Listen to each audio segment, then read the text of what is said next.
أعوذ بالله من الشيطان الرجيم. بسم الله الرحمن الرحيم.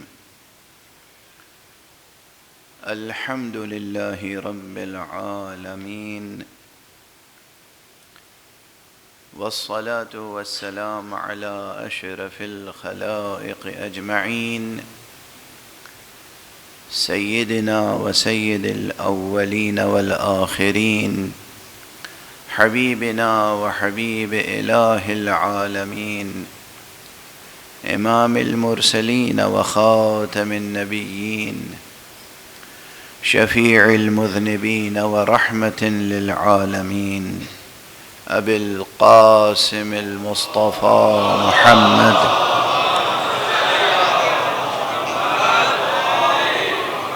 وعلى أهل بيته الطيبين الطاهرين الهداة المهديين المعصومين المظلومين، واللعنة الدائمة على أعداء الحق والدين. أما بعد، فقد قال الله تعالى عز اسمه في محكم كتابه ومتقن خطابه: بسم الله الرحمن الرحيم. عم يتساءلون عن النبأ العظيم الذي هم فيه مختلفون، كلا سيعلمون ثم كلا سيعلمون. صدق الله العلي العظيم.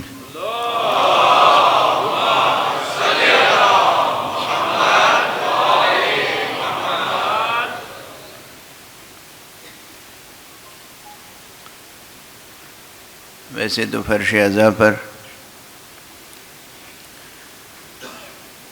جو جس جگہ بھی بیٹھا ہوا ہے وہ باشرف ہے، کیونکہ یہ فرش اعضاء جب بچھتا ہے تو فرش اعضاء زمین پر نہیں ہوتا،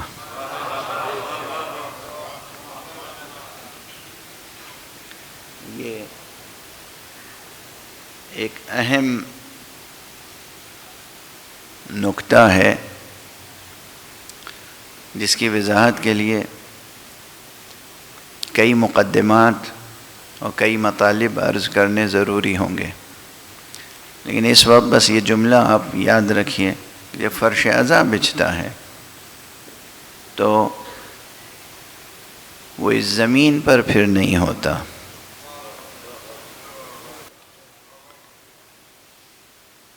وہ اس فرش ہستی پر ہوتا ہے کہ جو فرش ہستی نامتناہی ہے اور جس فرش پر کہیں نہ کہیں انوار معصومین بھی موجود ہوتے ہیں۔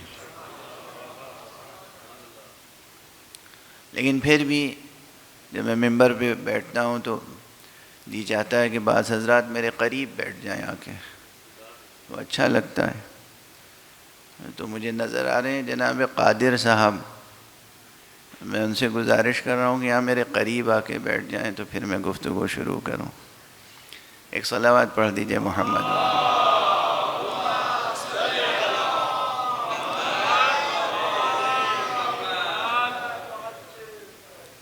ایک اور بلند تر صلوات پڑھ دیجئے محمد۔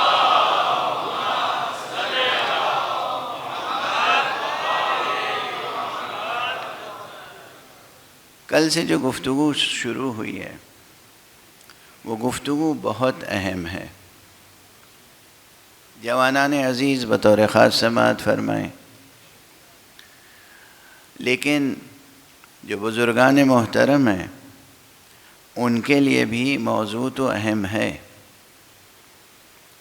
کل دو خاص محوروں پہ گفتگو رہی۔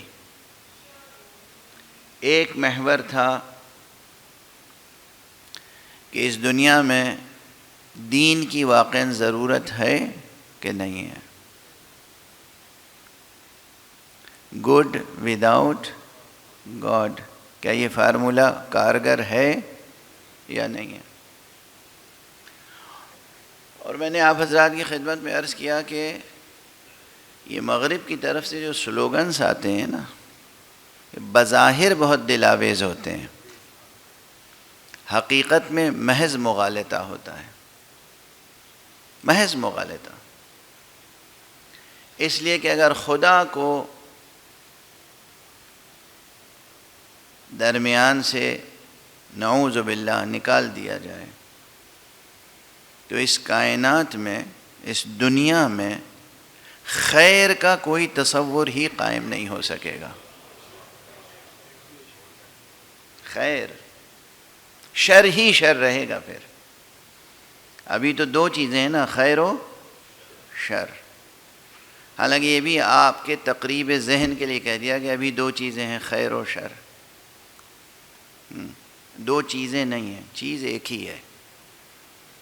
سر بسر خیر ہے یہ ہستی، شر تو ہمارے سوء اختیار سے پیدا ہوتا ہے. واضح ہو رہی ہے بات؟ علامہ اقبال کا مشہور شعر ہے، اور نہ جانے کتنے شعراء نے اس موضوع پر اشعار کہے ہیں. خیر و شر، خیر و شر، خیر و شر، ستیزہ کار رہا ہے ازل سے تا امروز، چراغ مصطفی سے شرار بولہبی. یعنی شروع سے اب تک یہ خیر و شر کی جنگ جاری ہے. ستیزہ کار رہا ہے ازل سے. اب ظاہر شاعر تو شعری اسلوب ہی میں کہے گا نا. ازل سے تا امروز، آج تک جاری ہے یہ ستیزہ کاری، یہ جنگ، یہ جدل، یہ لڑائی، یہ آویزش خیر و شر کی. اور خیر کا استعارہ کیا ہے؟ چراغ مصطفی. شر کا استعارہ کیا ہے؟ شرار بولہبی. چراغ مصطفی، خیر کا استعارہ، شرار بولہبی، شر کا استعارہ. اب ایک اور مفکر شاعر نے اس کو دوسرے انداز سے کہا، اور وہ ایک تاریخ کا خلاصہ ہے. حضرت استاد مرحوم علامہ جمیل مظہری کا شعر ہے. فرمایا ہے کہ کسے خبر تھی کہ لے کر چراغ مصطفی، کسے خبر تھی کہ لے کر چراغ مصطفی، جہاں میں آگ لگاتی پھرے گی بولہبی.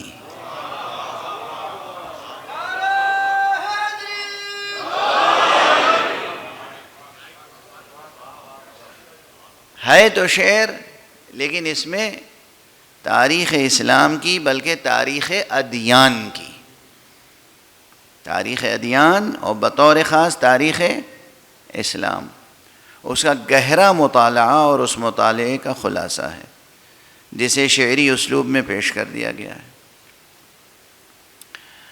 حقیقت یہ ہے کہ اس کائنات میں خیر کے علاوہ کچھ نہیں ہے. ہمیں نظر کیا آتا ہے کہ شر کے علاوہ کچھ نہیں ہے. عموماً کیا ہوتا ہے؟ ہر انسان کی زبان پر شکوہ کس چیز کا ہے؟ شر کے شکوے ہیں کہ نہیں ہیں؟ لیکن میں کیا عرض کر رہا ہوں، فلاسفہ کیا کہتے ہیں، حکماء کیا کہتے ہیں، عرفاء کیا کہتے ہیں؟ کہتے ہیں اس کائنات میں خیر کے علاوہ کچھ نہیں ہے. خیر کے علاوہ اس کائنات میں کچھ. شر کہاں سے پھر آتا ہے؟ شر آتا ہے انسان کے سوء اختیار سے. خالق تو ایک ہی ہے نا. جو لوگ خالق پر یقین رکھتے ہیں تو خالق تو ایک ہی ہے. وہ خالق جو ایک ہے وہ سر بسر خیر ہے، اور جب وہ خود سر بسر خیر ہے تو اس نے جو کچھ خلق کیا وہ بھی سر بسر خیر. ممکن نہیں ہے کہ پروردگار عالم کوئی ایسی شے خلق کرے کہ جس میں شر ہو.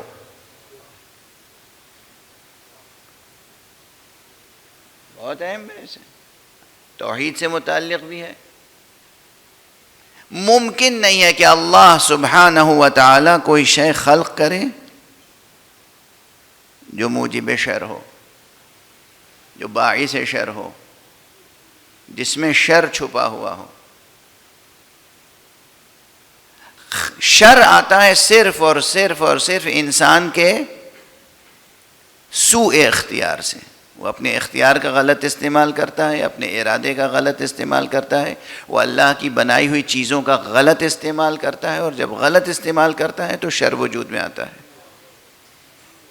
اور وہ پروردگار اتنا عظیم ہے اور ایسا رحمان اور ایسا رحیم اور ایسا کریم ہے اور ایسا مدبر ہے کہ جو انسان اپنے سوء تدبر اور سوء اختیار سے شر پیدا کر دیتا ہے، اس میں سے بھی اللہ خیر کی راہیں نکال دیتا ہے۔ ایک صلوات پڑھ دیجئے محمد۔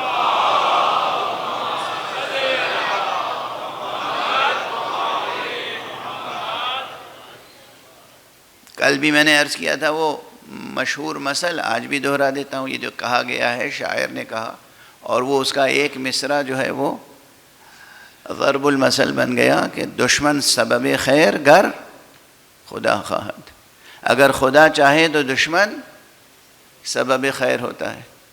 تو یہ ہر مسئلے میں انسان اپنے سوء تدبر سے، سوء اختیار سے، سوء انتظام سے شر پیدا کرتا ہے، لیکن اللہ نے اس کائنات کو بنایا ایسا ہے کہ اس میں شر کو ثبات و دوام نہیں ہے، وہ اس شر سے بھی خیر کے راستے پیدا کر دیتا ہے۔ اعتقادات کو مضبوط و مستحکم و شفاف رکھیے گا کہ ذرا سا بھی اعتقادات میں خلل آیا تو نتائج بہت برے ہوں گے۔ بحث بہت سنگین ہے، بحث بہت سنگین ہے، مگر بہرحال کوشش کر رہا ہوں کہ عرض کر سکوں۔ اب یہ جو لوگ کہتے ہیں کہ دنیا میں خدا کی پر یقین رکھنے کی ضرورت نہیں ہے، تو ان کے لیے عملی مثال دے کے آگے بڑھوں۔ خدا، وحی اور دین اور شریعت، جتنے حضرات یہاں تشریف فرما ہیں، ماشاء اللہ ہر شخص کا ذوق اور مزاج دوسرے سے مختلف ہے یا نہیں ہے؟ ہر دو افراد کے ذوق مختلف ہیں۔ دو سگے بھائی ہوتے ہیں، جڑواں بھائی ہوتے ہیں، کہیں نہ کہیں ان کے ذوق میں، ان کے مزاج میں، ان کی پسند میں فرق ہوتا ہے۔ ایک کو سبز رنگ پسند ہے تو ایک کو سرخ پسند ہے، ایک کو شیرینی پسند ہے تو ایک کو شیرینی پسند نہیں ہے، کسی کو سردی کے موسم میں زیادہ لطف آتا ہے، کسی کو گرمی کے موسم میں لطف آتا ہے، ذوق مختلف ہوتا ہے۔ اچھا، یہ ذوق و مزاج ہر مسئلے میں ہے۔ نظافت، کوئی صاحب 3 بار ہاتھ دھوئیں تب اطمینان ہوتا ہے کہ ہم پاک ہوئے، کوئی صاحب 1 بار ہاتھ دھویا اطمینان ہو گیا کہ پاک ہو گئے۔ ہوتا ہے نہیں ہوتا ہے؟ اگر ہر انسان کے ذوق کو ہی معیار بنا لیا جائے تو وہ جس نے سوچا کہ 3 بار سے کم میں پاک نہیں ہوتا، وہ جو اس نے سوچا سمجھا کہ 1 بار میں پاک ہو جائیں گے، وہ اس کو ہمیشہ نجس سمجھتا رہے گا۔ اور جب نجس سمجھے گا تو پھر گھر میں یا معاشرے میں امن اور چین رہے گا یا بے امنی اور بے چینی؟ جہاں ان کو دیکھا کہ نہیں دور ہو ہم سے، یا کم سے کم خود ہی دامن سمیٹ کے دور چلے گئے۔ تیسرا پوچھے گا بھئی آپ ان سے گریزاں کیوں گئے؟ وہ نجس ہے، ہم نے خود دیکھا تھا، بس 1 بار اس نے ہاتھ دھویا، وہ تو نجس ہے۔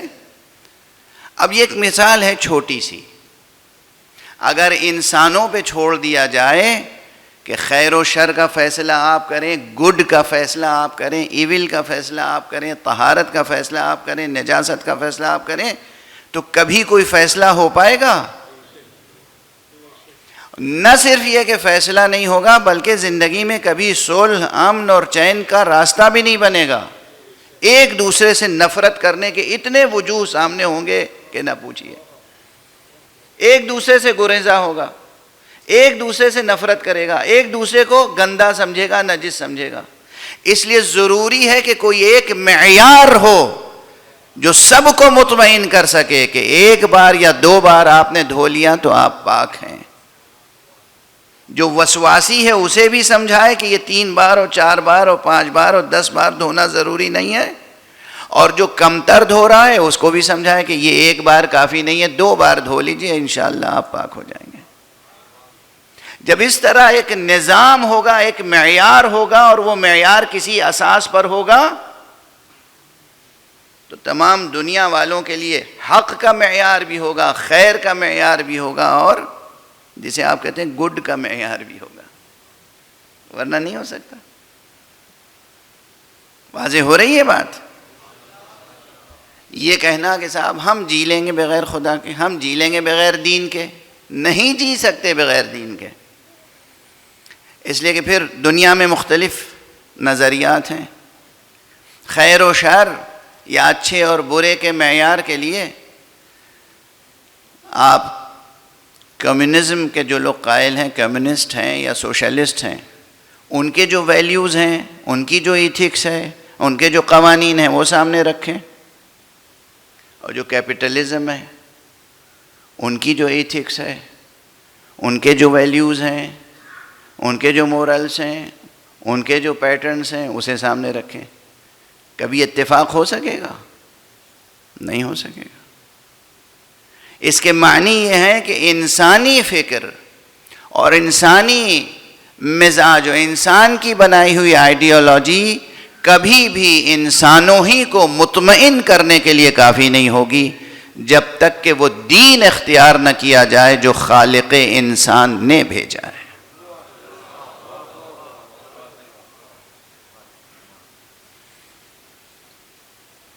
تو یہ نعرے نہ لگائیے کہ ہم گڈ وداؤٹ گاڈ اس پہ جی لیں گے۔ گڈ وداؤٹ گاڈ کے بعد گڈ رہی نہیں جائے گا، یہ مغالطہ ہے۔ آپ طے ہی نہیں کر سکتے کہ یہ گڈ ہے یا ایول ہے، یہ خیر ہے یا شر ہے۔ مطمئن رہیں۔ اس لیے کہیں نہ کہیں آپ کو عملی زندگی میں، روز مرہ کی عملی زندگی میں ضرورت پیش آئے گی اللہ کی، اور جب اللہ پر یقین پیدا ہو جائے گا، اللہ پہ یقین پیدا کرنے کے لیے اور کچھ نہیں چاہیے، صرف اپنی عقل پہ یقین رکھنا چاہیے اور اپنی عقل کی حفاظت کرنی چاہیے۔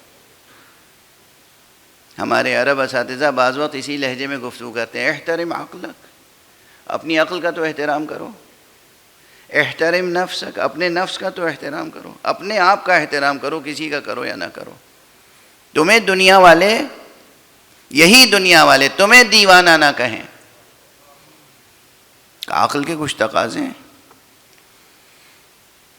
یہ خودی کی گونج جو تجھ میں ہے، یہ کہاں سے ہے جو خدا نہیں؟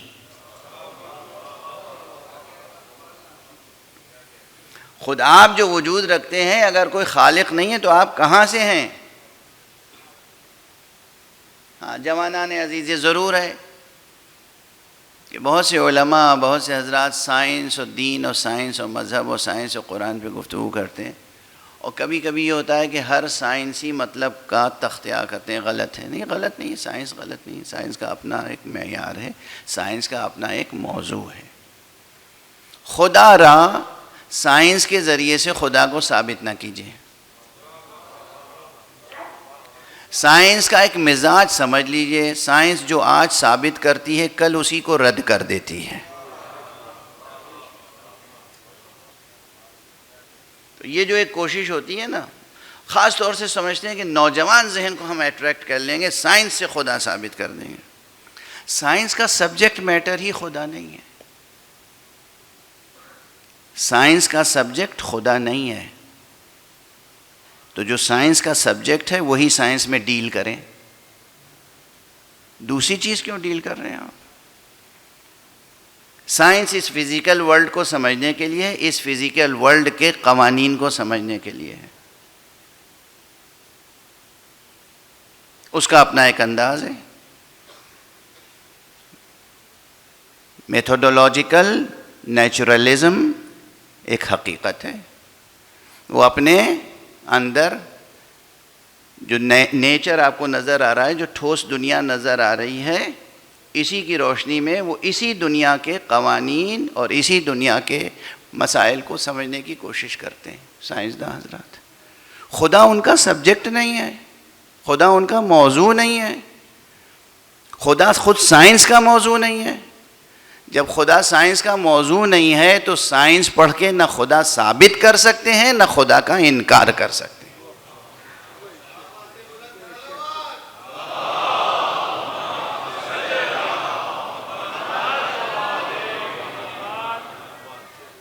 روشن ہے نہیں یہ مطلب؟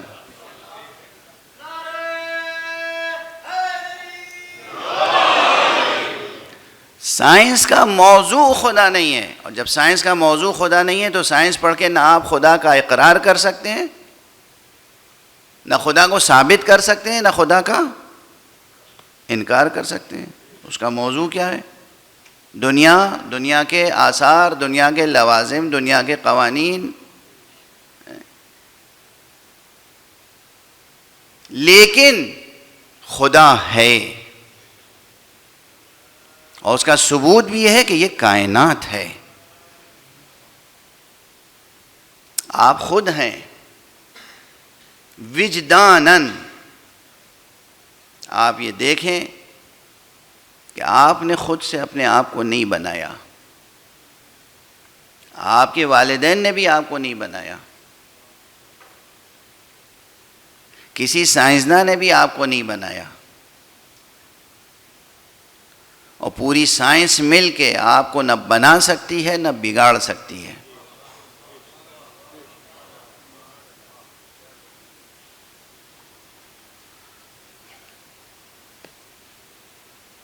اس لیے اس طرح کے مغالطوں میں مبتلا نہ ہو. غلط نظریہ ہے گڈ وداؤٹ گاڈ. دوسرے جو نظریات ہیں لبرلزم و سیکولرزم و پلورلزم، ہر دین اپنی جگہ درست ہے، یہ بھی درست نہیں ہے. ہم سے اکثر گفتگویں ہوتی ہیں مختلف مذاہب و مسالک کے لوگوں سے، اور ہم ان سے انتہائی ادب و احترام سے پیش آتے ہیں. ہم کہتے ہیں آپ ہمارے لیے محترم ہیں، لیکن آپ کا باطل نظریہ ہمارے لیے محترم نہیں ہے. آپ اس لیے محترم ہیں کہ آپ کو اللہ نے بنایا ہے، اور آپ کا باطل نظریہ اس لیے محترم نہیں ہے کہ وہ نظریہ آپ کی جہل پر مبنی ہے.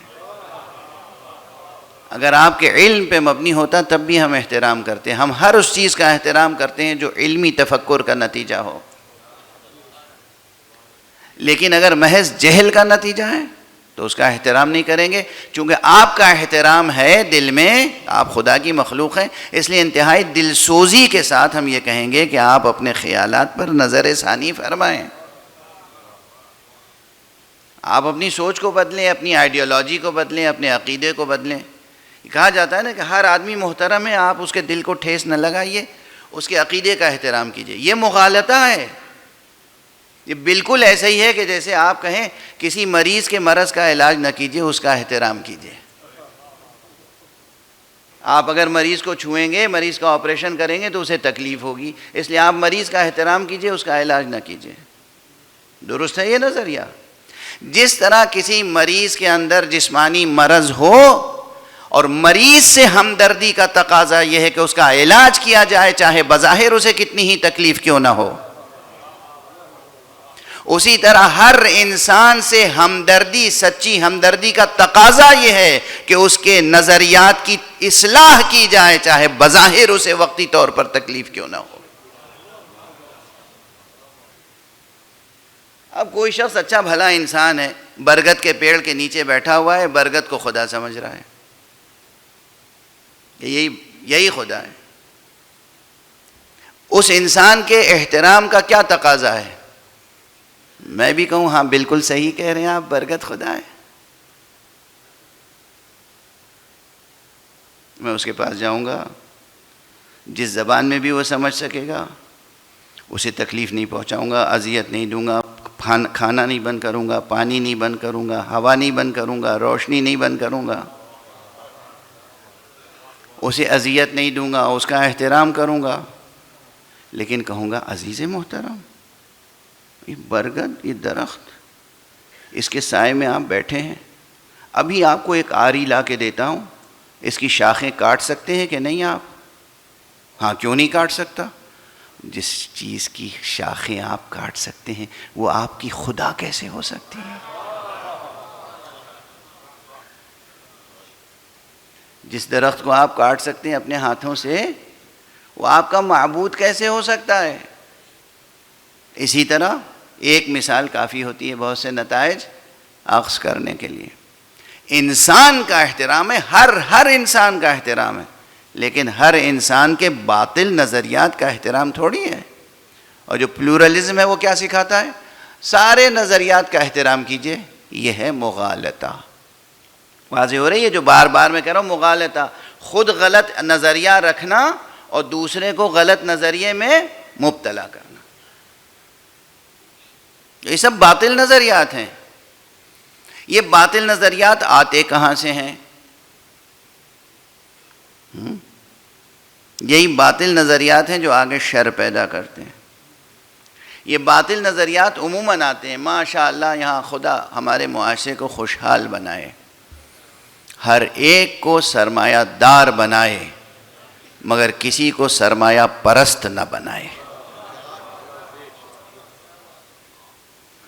یہ جس علاقے میں مجلسیں ہو رہی ہیں، ماشاءاللہ سب خوشحال گھرانے کے لوگ ہیں، اور میں خود دعا کرتا ہوں مصلی پہ بیٹھ کے تنہا کہ پروردگار ہماری ملت کو مالا مال کر دے، کوئی ایک فرد ایسا نہ ہو جو نادار ہو، مفلس ہو، غریب ہو۔ آپ کو معلوم ہے اس سلسلے میں مولا علی کا کیا جذبہ تھا؟ اللہ اکبر! وہ مولا جس کو اس دنیا نے نہیں دیکھا پھر بھی اس سے عشق کرتی ہے۔ آج 1400 برس کے بعد سب کو حضرت علی نظر آئے ہیں، لیکن آج کرسچن حضرت علی سے عشق کرتے ہیں، ہندو حضرت علی سے عشق کرتے ہیں، مسلمان حضرت علی سے عشق کرتے ہیں، سب عشق کرتے ہیں۔ کیوں عشق کرتے ہیں؟ وہ علی امام ایسے تھے کہ قیامت تک آنے والے تمام انسانوں کے لیے ان کے دل میں ہمدردی تھی، دل سوزی تھی، اور ناداری اور جہل دو چیزوں سے انہیں نفرت تھی، جہالت اور ناداری۔ اور ناداری اور افلاس و فقر کے لیے مولا نے فرمایا ہے لو تمثل لی الفقر رجلا لقتلتہ، اگر ناداری اور افلاس ایک پیکر میں میرے سامنے آ جائے تو میں اسے قتل کر ڈالوں۔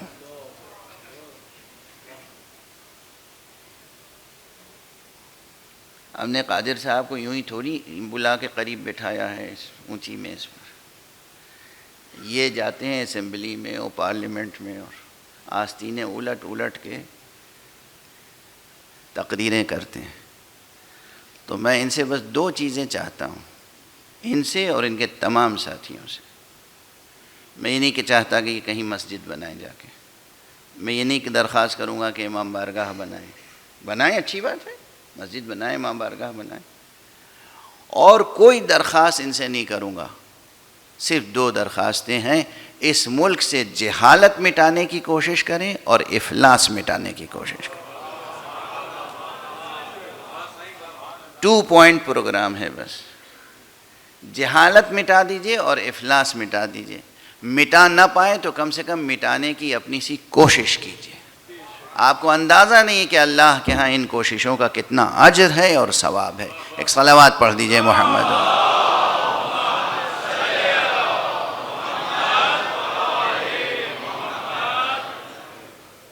اچھا، جو لوگ سطحی انداز سے سنتے ہیں، بلکہ اس نیت سے سنتے ہیں کہ کوئی جملہ تو ملے کہ میں مولانا پہ اعتراض کر سکوں، وہ فوراً کہتے ہیں صاحب آج تو ممبر سے انہوں نے کہا کہ میں یہ نہیں کہتا کہ مسجد بنائیے، میں یہ نہیں کہتا کہ امام باڑہ بنائیے، انہوں نے مخالفت کر دی۔ میں نے جملہ کیا کہا؟ 2 چیزیں مٹا دیجیے، جہالت اور افلاس۔ اگر آپ نے دو چیزیں مٹا دی، ہر گھر امام باڑہ بن جائے گا، ہر گھر مسجد بن جائے گا۔ صلوات پڑھ دیجئے محمد۔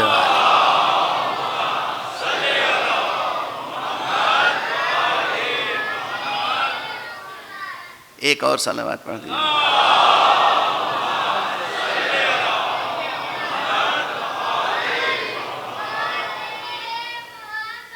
مولا علی سے کیوں دور ہیں لوگ؟ جہالت کی بنا پر۔ اہل بیت سے کیوں دور ہیں؟ جہالت کی بنا پر۔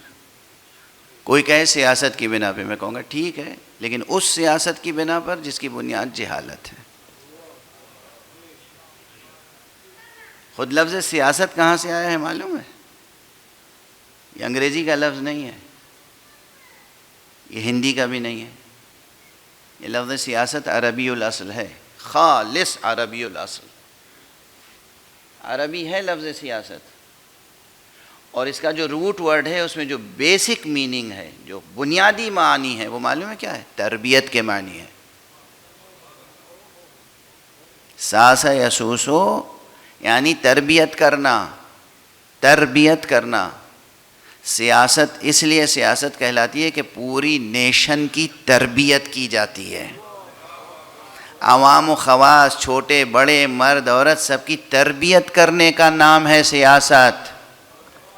اور اسی لیے مولائے معصوم نے اہل بیت سے ہونے والے امام نے کہا ہے نحن ساست العرب، عرب کی تربیت کرنے والے تو ہم ہیں۔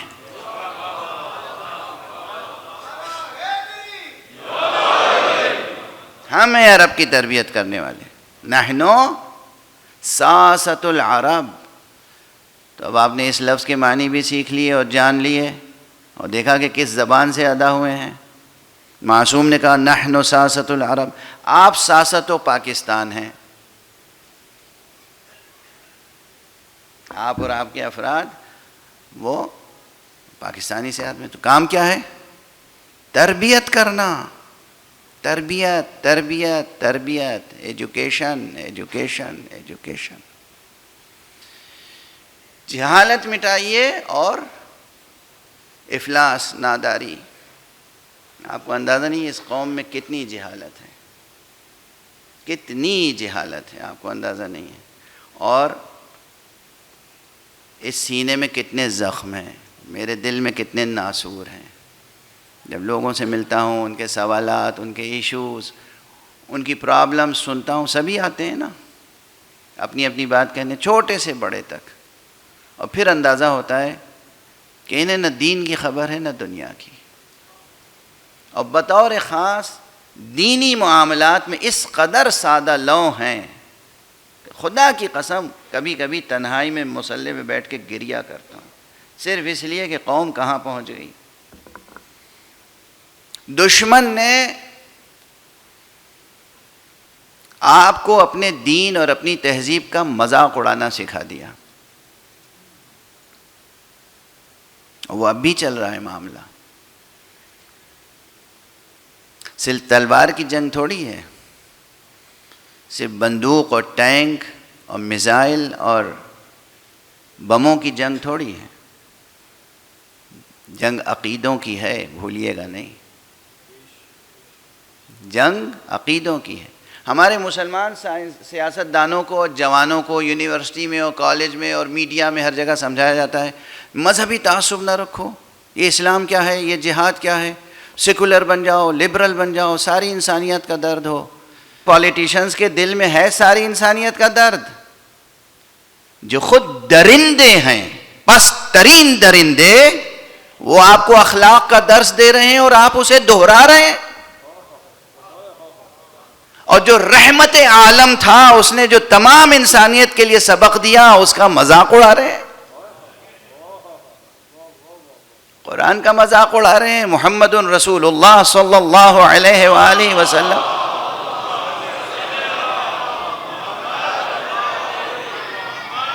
ان کی سیرت، ان کی سنت، ان کی شریعت کا مذاق اڑا رہے ہیں آپ خود، اور اپنی تہذیب کا مذاق اڑا رہے ہیں، اور خود کو دانشور سمجھ رہے ہیں۔ آپ دانشور نہیں ہیں، سینہ دانش کا ناسور ہیں۔ دانشور نہیں ہے. آپ کے مشام میں جہاں تک دانش کی خوشبو نہیں پہنچی، آپ کے کام و دہن دانش کی لذت سے واقف نہیں ہوئے. ایک صلوات پڑھ دیں محمد والے.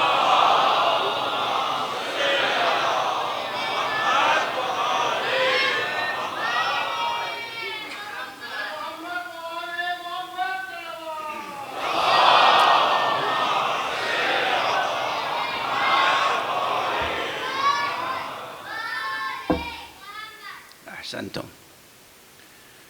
سلامت رہیے بچے جو ماں کی گود سے درود پڑھنا سیکھ لیتے ہیں. مجھے فخر ہے ان گھرانوں پر جن گھرانوں کے بچے ماں باپ کا نام بعد میں یاد کرتے ہیں، حسین کا نام پہلے یاد کر لیتے ہیں. فخر ہے اور فخر کریں آپ. ویسے تو آپ لوگ خوب اچھی طرح جانتے ہیں، ڈھونڈیے گا. میں خود کہیں میڈیا میں اور سوشل میڈیا میں موجود نہیں ہوں. فیس بک اور کیا واٹس ایپ اور کیا کیا کیا کیا چیزیں ہوتی ہیں، نہ مجھے اس کے نام معلوم ہے، نہ میں اس میں کہیں نظر آؤں گا آپ کو. میرے نام پہ کچھ جوان بچے کر رہے ہیں اور کما رہے ہیں، اللہ ان کو برکت دے. میں خود موجود نہیں ہوں. اور اس کا سب سے بڑا ثبوت یہ ہے کہ کبھی کبھی میری تقریروں کی کلپس آتی ہیں اور اس پہ ایسا کیپشن لگتا ہے کہ جو میرے لب و لہجے سے کوسوں دور ہے. نہ وہ میرا مقصد ہوتا ہے، نہ وہ میری نیت ہوتی ہے، نہ وہ میرا لب و لہجہ ہے، نہ وہ میرے الفاظ ہیں. غصہ آتا ہے، پھر بھی شکایت نہیں کرتا ہوں کہ بھائی میرے نام پہ کما رہے ہیں، کمانے دو. لیکن ایک بات عرض کرنا چاہ رہا ہوں، یہ سوشل میڈیا کا ذکر کیوں کیا. ایک مرتبہ کوئی چیز دیکھ رہا تھا، کسی نے لا کے دکھائی، اس میں پاکستان کے کچھ جوان آپس میں گفتگو کر رہے تھے. تو کہتے ہیں کتنا اچھا لگتا تھا جب ہم بھی مجلس میں جایا کرتے تھے. ہیں؟ یہ دانشوری کا اظہار ہو رہا ہے. یہ دانشوری کا اظہار ہو رہا ہے. بڑا اچھا فیل ہوتا تھا جب ہم لوگ تھے اور ہم بھی مجلس میں جایا کرتے تھے. اس کا مطلب آج آپ نے جانا چھوڑ دیا ہے. لعنت ہو اس دانشوری پر.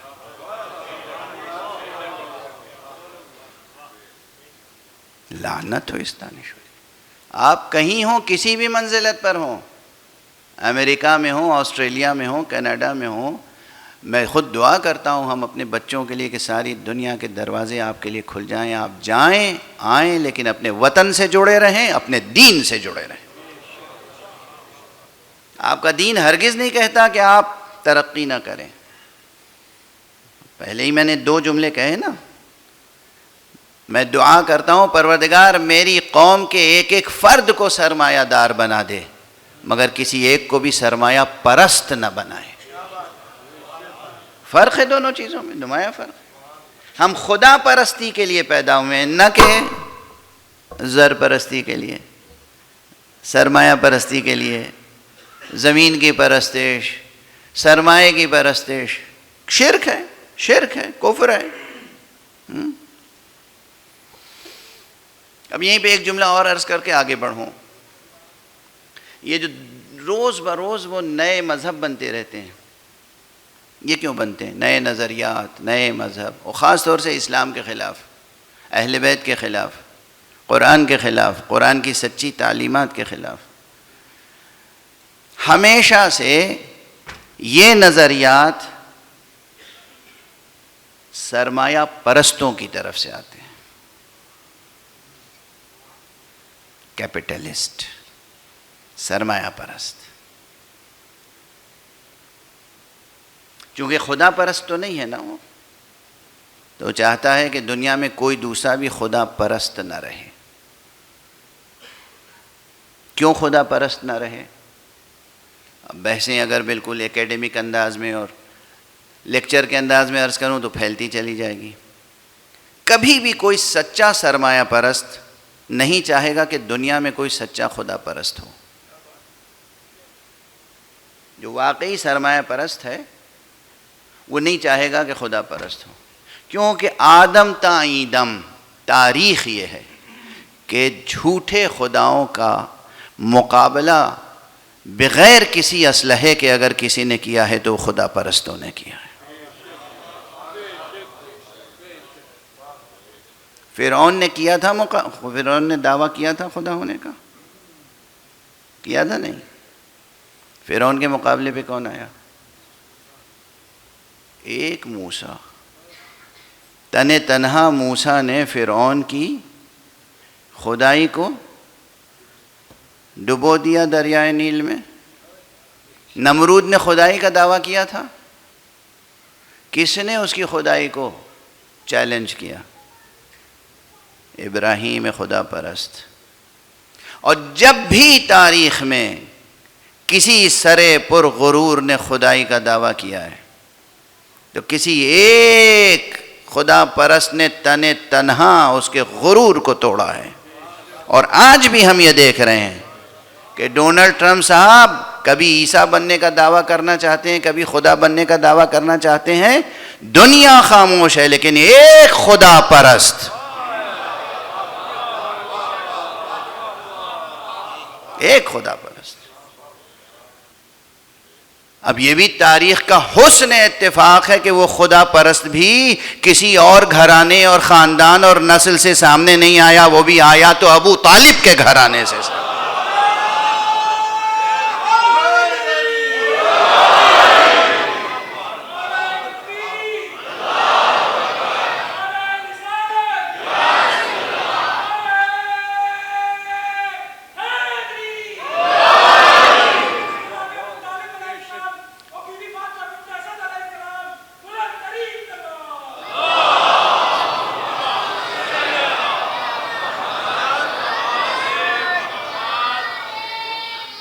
حالانکہ آج میرا یہ موضوع نہیں ہے، لیکن درمیان میں جملہ آ گیا ہے تو پھر مکمل کر کے آگے بڑھوں۔ دنیا والے حضرت ابو طالب پہ اعتراض کرتے ہیں اور ان کے ایمان میں شک کرتے ہیں۔ جرأت تو دیکھیے، جسارت تو دیکھیے، جہالت تو دیکھیے، رذالت تو دیکھیے، ضلالت تو دیکھیے، جفا تو دیکھیے۔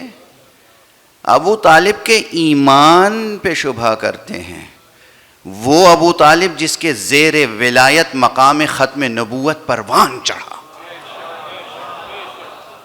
وہ ابو طالب کے جس کے زیر عاطفت مقام ولایت پروان چڑھا، اور جس کے تعلق سے میں بارہا عرض کر چکا ہوں اور پھر جملہ عرض کر کے آگے بڑھنا چاہتا ہوں کہ جو لوگ ایمان ابو طالب کو زیر بحث لاتے ہیں ان کے ایمان پہ گفتگو ہونی چاہیے۔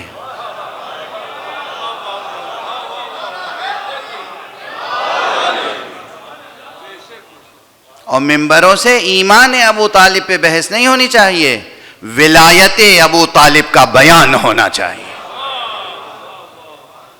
ابو طالب خود ولی اللہ تھے، ابو طالب خود ولی اللہ تھے۔ یہ نہ سمجھیے گا کہ میں مبالغہ کر رہا ہوں یا غلو کر رہا ہوں۔ ابو طالب ولی اللہ تھے، ولی اللہ۔ پرانا جملہ ہے، اکثر کہتا ہوں، پھر اس وقت مجھے مزہ ملتا ہے کہنے میں کہ لوگ علی کی ولایت ثابت کرتے ہیں۔ علی تنہا ولی نہیں تھے، علی ولی ابن ولی ابن ولی ابن ولی ابن ولی تھے تا آدم، اور خود ان کا نور مبارک ولی تھا قبل از آدم۔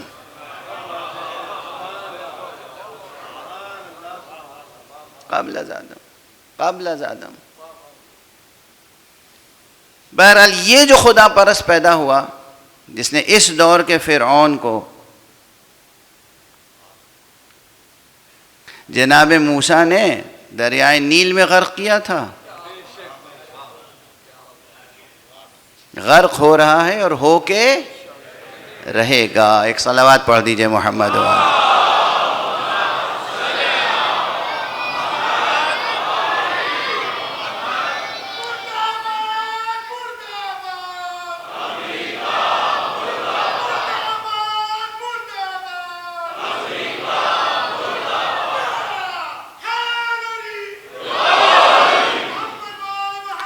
اللہم صلی علی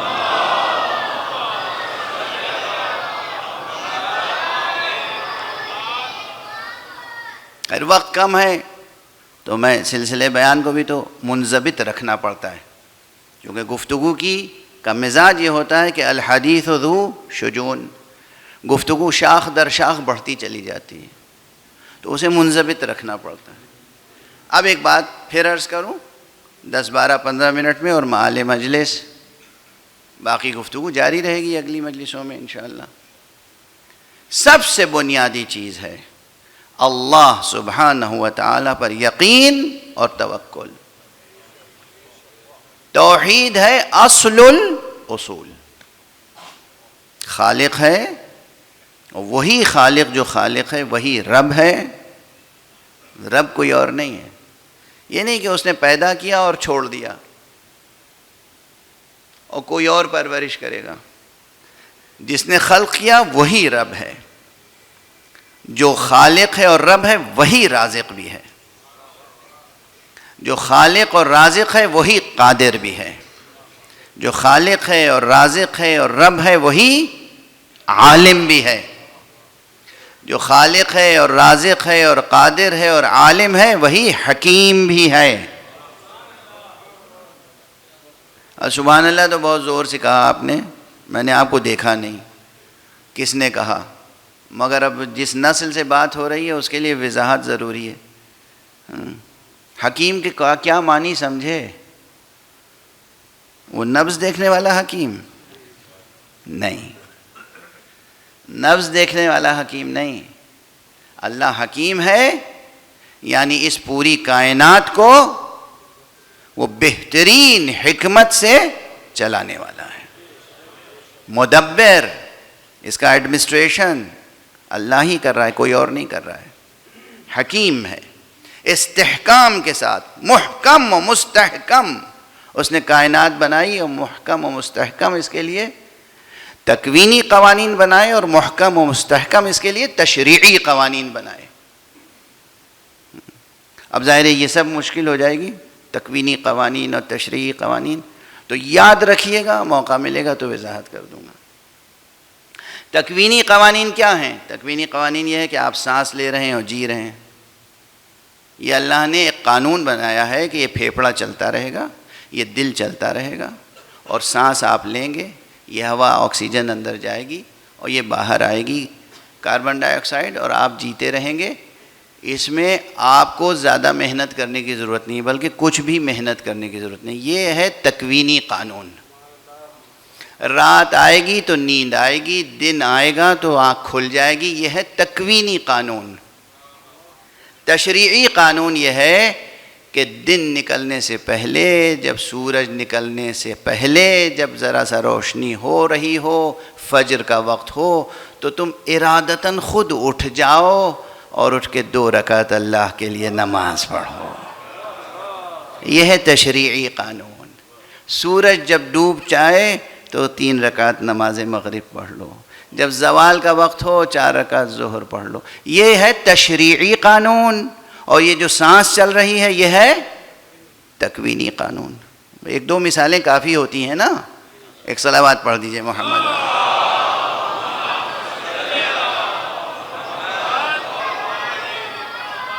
تو بس اب میں پھر انتہائی دل سوزی سے، کوئی مناظرے بازی کے جذبے سے نہیں، انتہائی دل سوزی سے عرض کر رہا ہوں کہ یہ جو آ رہا ہے نا گڈ وداؤٹ گاڈ اور سیکولرزم اور پلورلزم اور لبرلزم اور پتہ نہیں کتنے ازم، کسی ازم میں مبتلا نہ ہو، خدا پر یقین رکھیں، اللہ اور اللہ کی توحید۔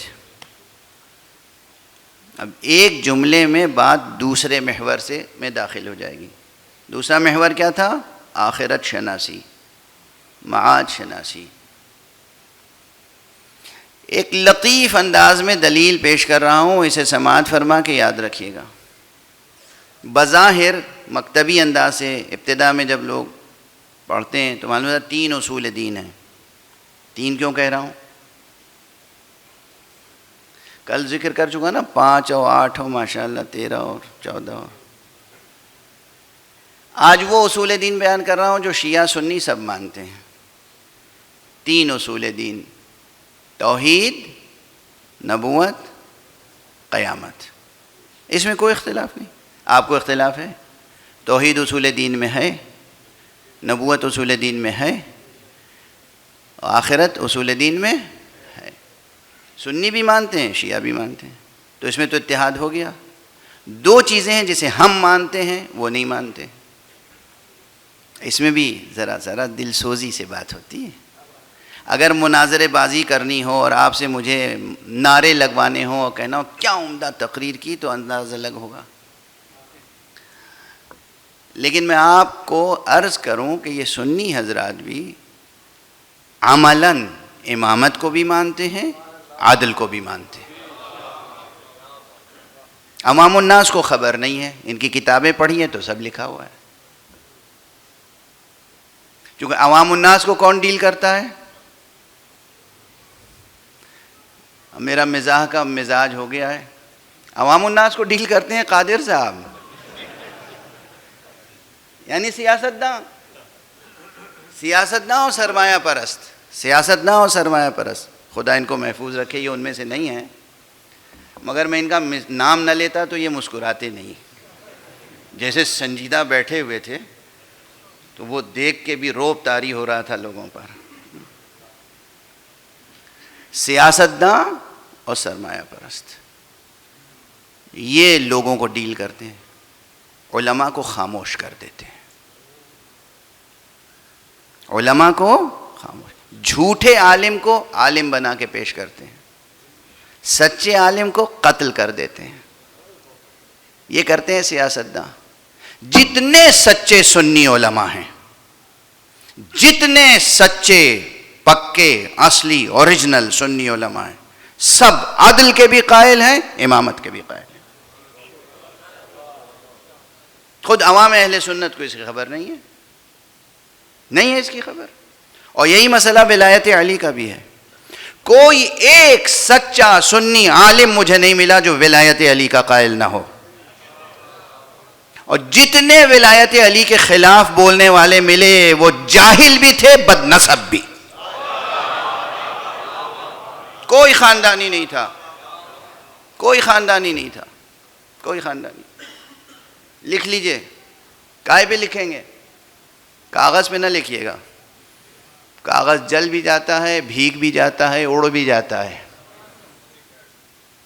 پتھر پہ بھی نہ لکھیے گا، پتھر بھی ٹوٹ کے بکھر جاتا ہے. دل پہ لکھیے گا. یہ حوالے دل پہ لکھیے گا. نفرتیں مٹائیے، پڑھیے، اپنی اپنی کتابیں پڑھیے. جتنے سچے اصلی پکے عادل متقی پرہیزگار خدا سے ڈرنے والے سنی علماء بھی ہیں نا، علماء اسلام، سب عادل کے بھی قائل ہیں، امامت کے بھی قائل ہیں، ولایت علی کے بھی قائل ہیں. اور اسی لیے میں کبھی کبھی کہتا ہوں، اور کتابوں میں لکھی ہیں یہ باتیں، اسی لیے کبھی کبھی کہتا ہوں میرا سلام ہو ان سنی علماء پر جن کے تصدق میں آج ہم شیعہ ہیں.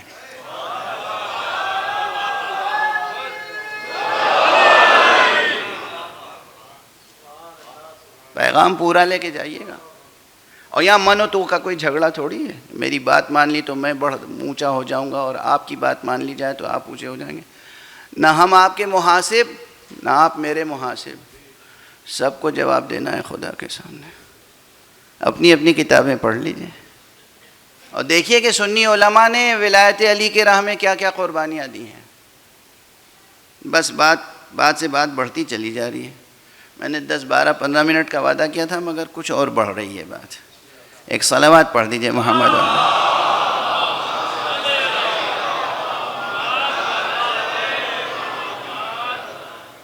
اب بات سمیٹ کے عرض کر رہا ہوں نا، تو پھر دامن بیان کو سمیٹو. پہلی چیز کیا ہے؟ توحید. دوسری نبوت. تیسرے قیامت. یہ 3 اصول دین ہیں، لیکن وہ 5 جو ذکر کرتے ہیں وہ بھی ہیں. توحید کے ساتھ ہی عدالت ضم کر دیجئے تو ایک ہو جائے گا. کیونکہ عدالت کیا چیز ہے؟ عادل کیا ہے؟ اللہ کی صفت ہے نا. تو جب ہم اصول دین میں عادل کا ذکر کرتے ہیں تو کیا اس کے معنی ہے کہ اللہ کا علم اصول دین میں شامل نہیں ہے؟ اللہ عالم بھی تو ہے. اللہ کی قدرت شامل نہیں ہے؟ اللہ قادر بھی تو ہے. سمجھ رہے ہیں آپ؟ اللہ کا ارادہ، اللہ ارادہ بھی تو رکھتا ہے، مرید بھی تو ہے. اسے تو نہیں گنتے اصول دین میں. اللہ صادق بھی تو ہے, اسے تو نہیں گنتے اصول دین میں. تو اللہ کے یہ سب صفات نہیں گنتے, صرف ایک ہی صفت کیوں گنتے ہیں ہم؟ وہ ہماری ایک مجبوری ہے. سب علماء خاموش رہ گئے, ہم خاموش نہیں رہ سکے. جیسے آج سب خاموش ہیں, خاموش نہیں رہ سکے. مسئلہ کیا تھا؟ ظالم حکمرانوں نے, بادشاہوں نے, بنو امیہ اور بنو عباس کے ظالم خود ساختہ خلفاء نے ظلم کا انتساب اللہ سے کرنا شروع کر دیا تھا, کہ شر کا انتساب اللہ سے کرنا شروع کر دیا, کہ دنیا میں خیر و شر جو کچھ ہے سب خدا کا پیدا کردہ ہے. دنیا میں جو کوئی گناہ ہو رہا ہے وہ نعوذ باللہ. واضح ہو رہی ہے بات؟ تاکہ ان کا ظلم و جبر سے بھرا ہوا نظام منزہ ہو جائے. جتنا بڑا بھی ظالم ہو بادشاہ, مگر وہ کہلائے کیا؟ ذل اللہ, اللہ کا سایہ. ایک صلوات پڑھ دیجئے محمد.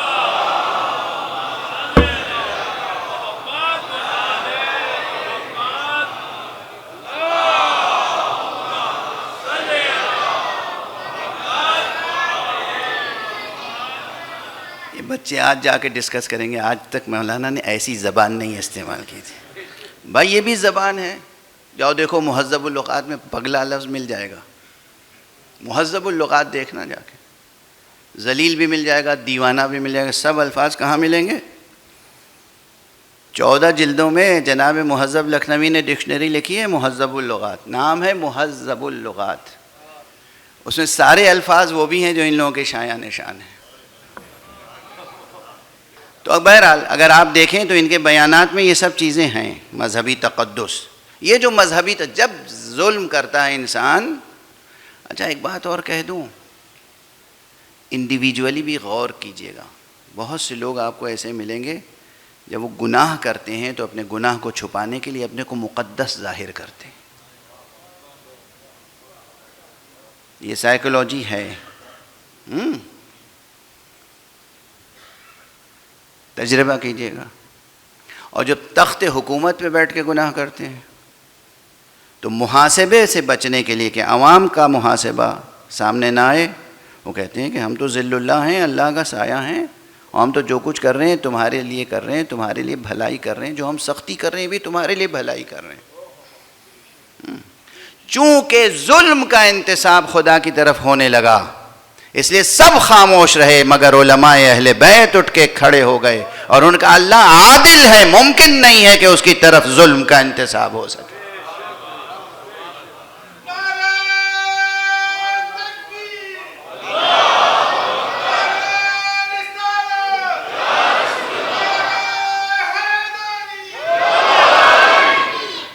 دوسری بات, امامت, اس کے بھی سب قائل ہیں, ولایت کے بھی قائل ہیں. اور چونکہ باطل اقتدار سے ڈر کے سارے علماء خاموش ہو گئے یا خاموش کر دیے گئے, اس لیے شیعہ علماء نے کھل کے کہا کہ نہیں, امامت بھی اصول دین میں ہے.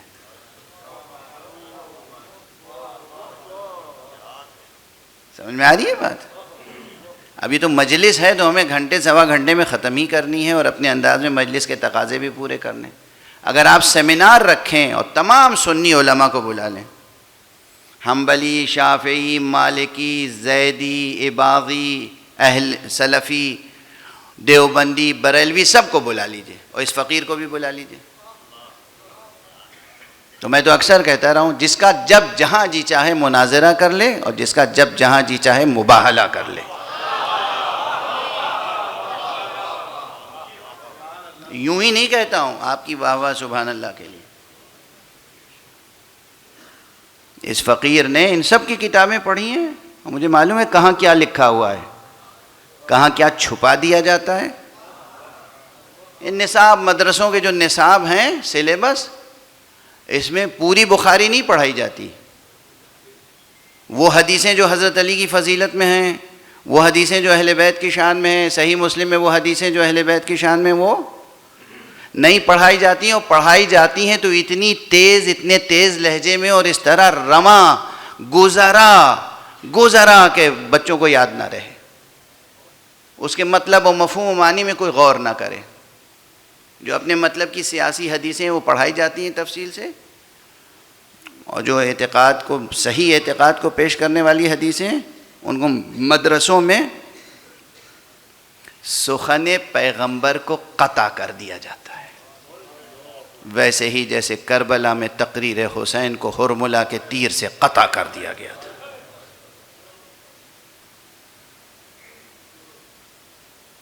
عمر ابن سعد نے کیا کہا تھا؟ اقطع کلام الحسین.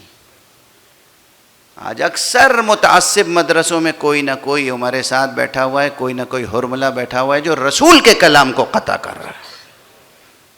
رسول جو کہہ گئے اسے بیان نہ کرو، اس کی تشریح کرو تو غلط کرو.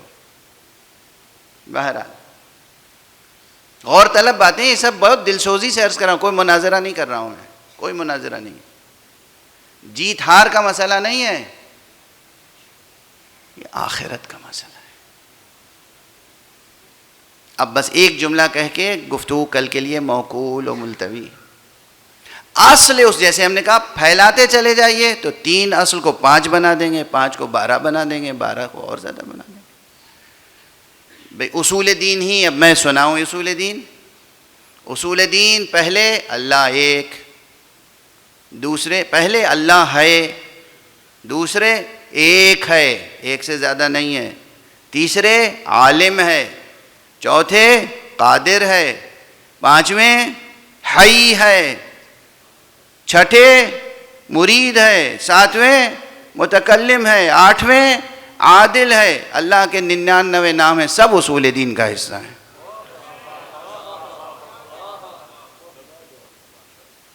اسماء و صفات کی بحث کہاں ہے؟ اصول دین میں نہیں ہے تو کہاں ہے نا اصول دین کی بحث. اب اگر ہر اسم کو، ہر صفت الہی کو ایک مستقل فصل، ایک مستقل عنوان، ایک مستقل باب بنا لیجئے تو اصول دین بڑھتے چلے جائیں گے. سمیٹتے چلے جائیے تو ایک توحید میں سب سمٹ آئے گا. سمجھ میں آ رہی ہے بات؟ جھگڑے کیسے بڑھتے ہیں اور کیسے مٹتے ہیں. تو اصول توحید اصل الاصول ہے. اب دوسرا جملہ کہہ کے بس آج کی تقریر تمام. توحید حق صمدی پر کمال ایمان، یعنی مکمل توحید ہو ہی نہیں سکتی جب تک کہ انسان آخرت پر بھی یقین پیدا نہ کرے. اس لیے ہے آخرت اور قیامت کا موضوع اہم، اور اتنا اہم ہے، اتنا اہم ہے، اتنا اہم ہے. جوانان عزیز، اس موضوع پر مطالعہ کیجئے، تحقیق کیجئے. یہ جو احکام شریعت ہیں نا، قرآن مجید میں 6000 سے زیادہ آیتیں ہیں. احکام فقہی، احکام شرعی سے متعلق کل کتنی آیتیں ہیں؟ کوئی کہتا ہے 500، کوئی کہتا ہے 200. اور آخرت کے موضوع پہ کتنی آیتیں ہیں؟ کوئی کہتا ہے 1500، کوئی کہتا ہے 2000. یہ فرق سامنے رہے گا. احکام یعنی وضو، غسل، تیمم، نماز، روزہ، حج، زکوٰۃ، خمس، جہاد، یہ پوری شریعت، اس کے متعلق کتنی آیتیں ہیں قرآن میں؟ 500 یا 300 یا 200. آخرت سے متعلق کتنی ہیں؟ 2000 یا اس سے بھی کچھ زیادہ آیتیں موجود ہیں قرآن مجید میں. کتنا اہم موضوع ہے اور اس پہ کتنی گفتگو ہوتی ہے. ممبروں سے کتنی گفتگو ہوتی ہے؟ ہوتی ہے؟ نہیں ہوتی نا. ہم بھی گناہگار ہیں، آپ بھی گناہگار. صلوات پڑھ دیجئے محمد.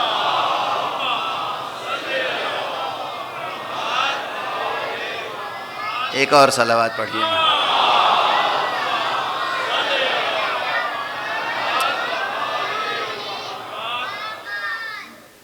بس اب ایک ہی جملہ کہوں گا، طبیعتیں منقلب ہو جائیں گی. عزادار ہیں نا، محبت رکھتے ہیں، عشق رکھتے ہیں.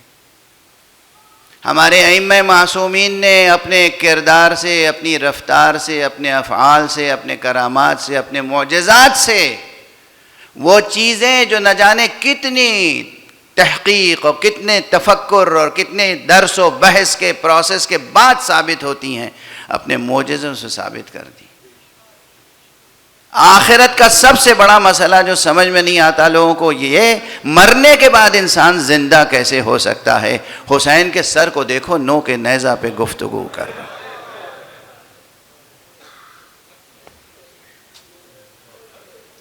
آقا حسین کے سر کو دیکھ لو، اس کی تقریر سن لو۔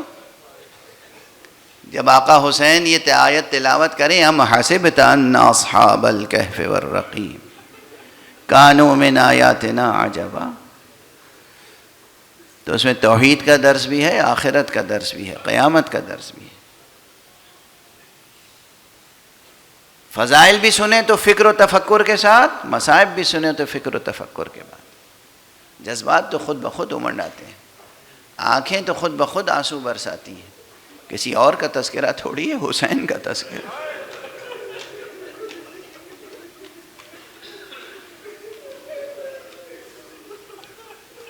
یہ سر پہ نو کے سر مبارک کے نو کے نیزہ پہ بلند کیے جانے کی حکمت، کیا حکمت تھی؟ دشمن کا ظلم تھا، اللہ کی حکمت تھی۔ اس سر کے نو کے نیزہ پہ بلند ہونے نے کتنے مسائل حل کیے ہیں، اسلام کی حقانیت ثابت کی، وحی الہی کی سچائی ثابت کی، مقام ختم نبوت کو ثابت کیا۔ ہاں ہم روتے اس لیے ہیں کہ اس میں ظلم کا پہلو ہے دشمنوں کی طرف سے، کیونکہ دشمنوں نے، آقا حسین کا خود جملہ ہے قیامت تک، ایک جملہ تو معصوم کا ہے، امام صادق نے فرمایا ہے کہ ان للحسین حرارة فی قلوب المؤمنین، جس کی شان دشمن نے تو یہ بیان کی ہے کہ جیسے جیسے ظلم بڑھتا جاتا تھا، جیسے جیسے مصائب بڑھتے جاتے تھے، جیسے جیسے آپ کا دل اور بدن زخمی ہوتا جاتا تھا، آپ کا چہرہ دمکتا جاتا تھا۔ وہ امام کا مقام رضا ہے، مقام تسلیم ہے، مقام شکر ہے، وہ امام کا مقام شجاعت ہے، لیکن دشمنوں کی طرف سے جو تدبیریں ہو رہی تھیں اس کی طرف امام نے کہا ہے انا قتیل العبرہ، مجھے دشمن نے رولا رولا کے قتل کیا۔ اور بس ایک جملہ اور عرض کروں، آپ کی آوازیں بلند ہیں، ہائے صرف قتل ہی رولا رولا کے نہیں کیا، تاریخیں پڑھیں، تذکرے پڑھیں، مقاتل پڑھیں، بعد قتل بھی نو کے نیزہ پر کتنے موقع آئے ہیں جب امام کی آنکھوں سے آنسو ٹپک پڑے۔ نو کے نیزہ پہ سر تھا مگر آنکھوں سے بار بار آنسو ٹپکتے تھے۔ ارے کون بتا سکتا ہے کتنی بار اس کٹے ہوئے سر کی آنکھوں سے آنسو ٹپکے ہیں جب جب سکینہ کو کسی نے درے لگا،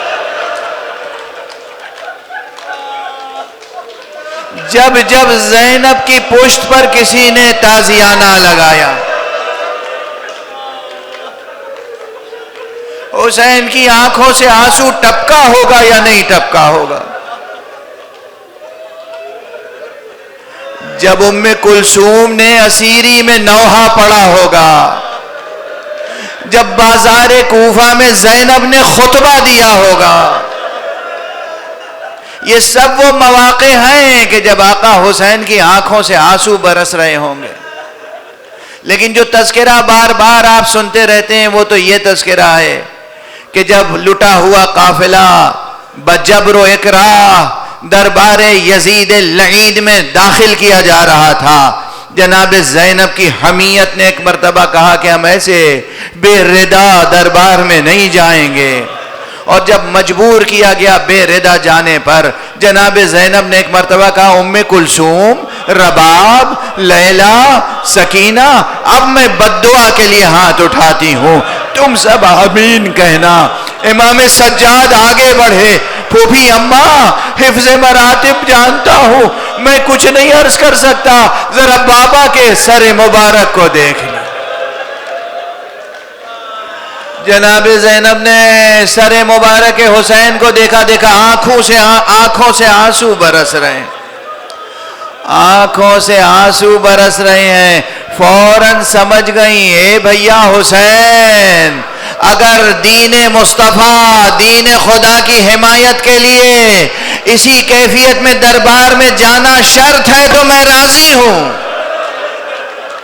آئے زینب، وہ امام کا مقام صبر و رضا تھا اور یہ زینب کا مقام صبر و رضا ہے، یہ زینب کا مقام صبر و رضا ہے۔ کتنے واقعات ہیں، کتنے واقعات ہیں، کتنے واقعات ہیں۔ بس ایک جملہ کہہ کے خاموش ہو جاؤں گا، ایک جملہ میں چاہتا نہیں ہوں کہ یہ کہوں، لیکن ظالم کے ظلم کو نمایاں کرنا ضروری ہے، ظالم کے ظلم کو نمایاں کرنا ضروری ہے۔ جب سیدہ زینب دربار میں گئی ہیں، تمام بیبیاں گئی ہیں، سید سجاد گئے ہیں، تو معلوم ہے منظر کیا دیکھا ہے؟ تخت پر وہ شقی ہے اور زیر تخت تشت طلا میں سر حسین ہے، اور اس کے ہاتھوں میں ایک چھڑی ہے جس سے وہ لب و دندان حسین سے گستاخی اور بے ادبی کر رہا ہے۔ بیویاں تڑپ گئیں، سید سجاد تڑپ گئے، اور دربار میں بیٹھے ہوئے ایک صحابی رسول نے اٹھ کے کہا، او یزید، یہ چھڑی ہٹا، میں نے اپنی آنکھوں سے دیکھا ہے رسول ان لبوں کو بوسہ دیا کرتے تھے۔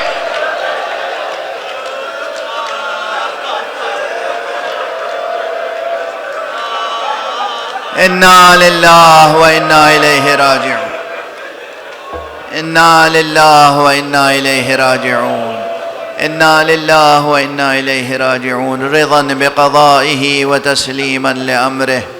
پروردگار ہمیں علوم دین، علوم قرآن، معارف اہل بیت سے آشنا فرما۔ پروردگار ہمارے سینوں میں چراغ توحید روشن رہے۔ پروردگار ہمارے ہاتھوں میں ہمیشہ دامن ختم نبوت رہے۔ معبود ہمارے قدم ہمیشہ صراط مستقیم ولایت علی پہ گامزن رہیں۔ پروردگار ملت اسلامیہ، امت اسلامیہ کو ولایت علی پہ متحد فرما۔ پروردگار ولایت اہل بیت کا فیضان تمام عالم انسانیت کے لیے عام فرما۔ پروردگار ہماری امت کا اور انسانیت کا مستقبل روشن فرما۔ معبود ملت اسلامیہ کا سر فخر سے بلند رکھ۔ پروردگار پرچم اسلامی کو بلند سے بلندر فرما۔ معبود ولی معصوم کو اذن ظہور عطا فرما، اور ان کے ہاتھوں سے اپنی رحمت و رافت و عدالت کا پرچم لہرا۔